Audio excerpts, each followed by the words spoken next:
नमस्कार, मैं हूं आशुतोष और आप देख रहे हैं सत्यहिंदी.com। सत्यहिंदी.com के खास कार्यक्रम आशुतोष की बात में आपका स्वागत है। बातचीत शुरू करने के पहले एक छोटी सी अपील। सत्यहिंदी.com एक कोशिश है ईमानदार, निडर और निर्भीक पत्रकारिता की।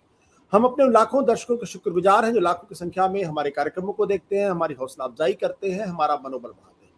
हम उनसे एक और छोटी सी गुजारिश करना चाहते हैं, अगर संभव हो सके तो आप न केवल हमारे कार्यक्रम देखें बल्कि आप हमारी थोड़ी सी आर्थिक मदद भी करें। आप इस वीडियो के डिस्क्रिप्शन में जाएं, सत्य हिंदी के सदस्य बने, हमारे लिए बहुत बड़ी मदद होगी और पत्रकारिता के लिए आपका बड़ा योगदान। और अब आज की बातचीत हम शुरू करते हैं। जैसे जीवन के बारे में कहा जाता है, यहाँ कुछ भी स्थायी नहीं है, नथिंग इज परमानेंट। उसी तरीके से राजनीति में भी कुछ भी स्थायी नहीं होता है। बहुत लंबे समय से, खासकर 2014 के बाद से यह कहा जा रहा था कि कांग्रेस पार्टी अपने एग्जिस्टेंशियल क्राइसिस से गुजर रही है, यानी अस्तित्व के संकट से गुजर रही है, एक एसेट संकट से गुजर रही है, जिसके बाद लोगों ने कहना शुरू कर दिया था कि क्या कांग्रेस पार्टी दोबारा कभी भारतीय राजनीति में उठकर खड़ी भी हो सकती है, नहीं खड़ी हो सकती। उनके नेता राहुल गांधी को लेकर तमाम तरीके की बातें की जाने लगी थी। भारतीय जनता पार्टी तो लगातार ये कह रही थी कि कितनी बार राहुल गांधी को आप लॉन्च करने वाले, कितनी बार आप लॉन्च करें। अगर अभी आपने पिछले दिनों जो पार्लियामेंट के अंदर डिबेट चल रही थी, उसमें भी इस बात का जिक्र अमित शाह और नरेंद्र मोदी दोनों ने किया था। लेकिन आज बदलाव दिखाई पड़ता है। जी हां, बदलाव दिखाई पड़ता है। कहीं ना कहीं भारत जोड़ो यात्रा के बाद से कांग्रेस पार्टी के वोट में, कांग्रेस पार्टी के प्रति जो समर्थन था, जो सामाजिक आधार था, उसमें बढ़ोतरी होती हुई दिखाई पड़ रही है। क्यों बढ़ोतरी हो रही है, किस लिए बढ़ोतरी हो रही है, इस बारे में हम चर्चा करेंगे। और इसके मायने क्या है आने वाले विधानसभा चुनाव के मद्देनजर में, साथ ही साथ 2024 के लोकसभा चुनाव के मद्देनजर। क्यों 2024 की लड़ाई आज की तारीख में बहुत इंटरेस्टिंग है और क्यों भारतीय जनता पार्टी नरेंद्र मोदी के नेतृत्व में अभी से तैयारी करने लगी है, जबकि अभी तक यह माना जाता था कि नरेंद्र मोदी के नेतृत्व में भारतीय जनता पार्टी कम से कम लोकसभा के चुनाव में तो अपराजेय मालूम पड़ती, विधानसभा के चुनाव में भी उसकी जीत काफी हद तक नरेंद्र मोदी ही निश्चित करते थे। लेकिन कर्नाटक के बाद से ऐसा कहा जा रहा है कि हालत में काफी बदलाव आया है और भारत जोड़ो यात्रा ने जबरदस्त तरीके से कांग्रेस के पक्ष में माहौल को बदलने में मदद की है। और आज जो बात हम आपके सामने कहने जा रहे हैं, हवा हवाई बातें नहीं है, बल्कि दो सर्वेज के माध्यम से। एक सर्वे जो सीएसडीएस ने किया था मई के महीने में, और दूसरा सर्वे जो ईटीजी रिसर्च ने टाइम्स नाउ के लिए किया था। जो सीएसडीएस का सर्वे था वो उन्होंने एनडीटीवी के लिए किया था। तो सबसे पहले हम आपको बता देते हैं कि दरअसल सीएसडीएस ने, जो हिंदुस्तान की बहुत ही प्रमुख सर्वे एजेंसी तो नहीं कहूंगा, बहुत प्रमुख सर्वे करने वाली संस्थान है, उसने एनडीटीवी के लिए जो किया था उसके डेटा क्या है। सबसे पहले स्क्रीन पर आप उस डेटा को, उन आंकड़ों पर नजर डालिए।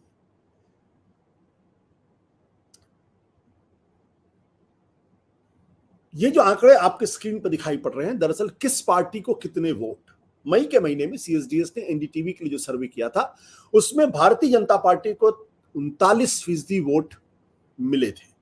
यानी जो 2019 के लोकसभा चुनाव में उनको 37% वोट मिला था, उसमें तकरीबन लगभग 2% की बढ़ोतरी दिखाई पड़ी थी। कांग्रेस को 29% वोट मिला था। और अगर आप लोकसभा के उसके वोटों से तुलना करें, जबकि उनको 19% मिला था, उसमें 10% का उछाल दिखाई पड़ रहा है।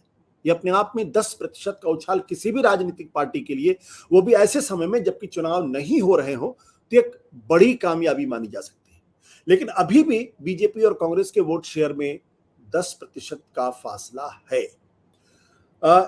सीएसडीएस के सर्वे में यह भी बताया गया था कि दरअसल प्रधानमंत्री पद की रेस में जो दो बड़े नेता हैं, नरेंद्र मोदी और राहुल गांधी, उनकी लोकप्रियता कितनी है। नरेंद्र मोदी की लोकप्रियता 43% थी और राहुल गांधी की लोकप्रियता 27% थी। यानी राहुल गांधी की लोकप्रियता का जो आंकड़ा है उसमें भी काफी उछाल देखने को मिला। नरेंद्र मोदी तो सब जानते हैं, 2014 के बाद से वो देश के सबसे लोकप्रिय नेता है। प्रधानमंत्री पद पर उनकी अप्रूवल रेटिंग बहुत ज्यादा हमेशा बनी रहती है। लेकिन राहुल गांधी के नंबर्स में जो इजाफा हो रहा है, ये अपने आप में एक दिलचस्प कहानी कहता है। कार्तिकेय बत्रा हमारे साथ है, कार्तिकेय बत्रा के साथ जानने की कोशिश करेंगे। कार्तिकेय, ये जो सीएसडीएस का डेटा है, ये क्या कहानी कहता है और क्यों कांग्रेस के वोट शेयर में और राहुल गांधी की लोकप्रियता में बढ़ोतरी होती हुई दिखाई पड़ रही है? क्या आपको लगता है ये सिग्निफिकेंट है? आशुतोष जी, 10 परसेंटेज पॉइंट का जंप मतलब ऑफ कोर्स सिग्निफिकेंट है। अगर आप 19 से 29 पे जा रहे हैं, इसका मतलब 50% आपकी बढ़ोतरी हुई। तो ऑफ कोर्स बहुत सिग्निफिकेंट है। और राहुल गांधी जी की पॉपुलैरिटी में भी जो जंप दिखाई दे रहा है 27, वो गैप बहुत बड़ा है अभी भी, लेकिन वो जंप है, उसको आप बिल्कुल नजरअंदाज नहीं कर सकते। अब इसमें 2-3 कारण हैं। एक आपने 2-3 आपने बताए, जो कि भारत जोड़ो यात्रा जैसा की है, राहुल गांधी जी की अपनी ब्रांडिंग बेहतर हुई है। 2 आप चुनाव जीते हैं, हिमाचल का जीते हैं, कर्नाटक का जीते, उसमें आपने सीधा बीजेपी को हराया है, और ये सब पिछले 8-9 महीने में हुआ है। खड़गे साहब का एलिवेशन जो हुआ कांग्रेस प्रेसिडेंट के पद पे, वो भी एक अहम भूमिका निभा रहा है। और आखिरी बात इसमें एक मैथमेटिकल बात ये है कि आशुतोष जी की इंडिया अलायंस, जिसको नाम अब पड़ा है, मई में नाम नहीं था, तो इंडिया अलायंस में जो भी घटक दल हैं कांग्रेस के, आज भी वो शायद राहुल गांधी को ही उस अलायंस का एक डिफैक्टो फेस मान रहे हैं।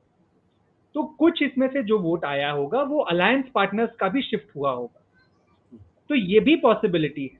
और कांग्रेस की खाते में भी जो 19 से 29 पे जा रहा है, उसमें कुछ ऐसा वोट होगा, जरूर होगा। कितना होगा ये मैं नहीं कह सकता, लेकिन बिहार जैसे राज्यों में, महाराष्ट्र जैसे राज्यों में, जहां पे जो पार्टीज हैं, घटक दल हैं, वो उस पोजीशन में है कि वो कांग्रेस को वोट ट्रांसफर कर पाए, ऐसा हो सकता है कि वो वहां पर इस वजह से भी कांग्रेस को इजाफा होगा।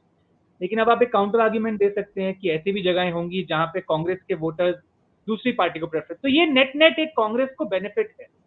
और ये इसके महत्वपूर्ण जो 3-4 कारण हैं, मैंने आपको अभी बताया, 2 आप खुद ही बता चुके थे और 2 उसमें मैंने अपने जोड़े। नहीं, ये इतना ज्यादा जंप का कारण क्या है? ये आपने बताया कि 2014 के बाद से कांग्रेस के वोट शेयर में जंप नहीं दिखाई पड़ रहा था, लगातार उनकी ब्रांडिंग को लेकर एक सवाल खड़ा हो रहा था। लोग तो ये भी कह रहे थे कि आम आदमी पार्टी कांग्रेस पार्टी को खा जाएगी, क्योंकि जिस तरीके से दिल्ली में उसने कैप्चर किया, जिस तरीके से पंजाब में उसने वहां सत्ता बनाई है, ज्यादा वक्त अभी नहीं हुआ उस बारे में लेके। तो ये 10% एक इसका मतलब ये है कि क्या माना जाए, कोई सोशल फिनोमिनन नया शुरू हुआ है क्या? बीजेपी के प्रति किसी तरीके की कोई विचलन दिखाई पड़ रहा है, कोई डिवीजन दिखाई पड़ रहा है? कहीं ना कहीं से तो ये वोट आ रहा होगा कांग्रेस के खेमे में। जी बिल्कुल। और हम जब ईटीजी की, देखिए सीएजी का सर्वे का आंकड़ा हमारे पास स्टेट वाइज मुझे नहीं लगता अवेलेबल है। हम जब ईटीजी की बात करेंगे शायद स्टेट वाइज भी जा पाएंगे उसमें। लेकिन 2-3 अहम कारण है आशुतोष जी। एक तो इलेक्शंस, नेशनल इलेक्शंस खास करके इंक्रीजिंगली बायपोलर होते जा रहे हैं। अगर कांग्रेस का वोट शेयर बढ़ा है 10%, तो बीजेपी का भी 2-2.5% बढ़ ही रहा है। इसका मतलब वो वोट कहीं और से आ रहा है, एक तो कारण ये है। दूसरा, जो माइनॉरिटी वोट है शायद आज की तारीख में, वो रीजनल पार्टीज के बनिस्बत कांग्रेस को ज्यादा क्रेडिबल एक ऑल्टरनेटिव मान रहा है कई राज्यों में, चाहे वो हिंदी पट्टी के राज्य हो या दक्षिण के राज्य, जैसे कि हमने कर्नाटक में देखा। दक्षिण में मुझे ऐसा लगता है कि कांग्रेस की एक्सेप्टेबिलिटी बढ़ी है। कर्नाटक में हमने देखा, तमिलनाडु में उनका एक अच्छा अलायंस है, केरल में वो अच्छा करेंगे। तेलंगाना एक नया राज्य ऐसा है पिछले कुछ महीनों में जहां कांग्रेस का ग्राफ बढ़ रहा है। तो ये सारे कारण हैं, लेकिन ये सब कहते हुए सीट कन्वर्जन का मैथमेटिक्स बिल्कुल अलग है, बट ये जरूर है कि कांग्रेस की तरफ एक ग्रेविटेशन है। अब उसमें से कितना रीजनल पार्टी से आ रहा है, कितना बीजेपी से आ रहा है, ये एक अलग सवाल है। सत्य हिंदी का ऐप डाउनलोड करें गूगल प्ले स्टोर पर।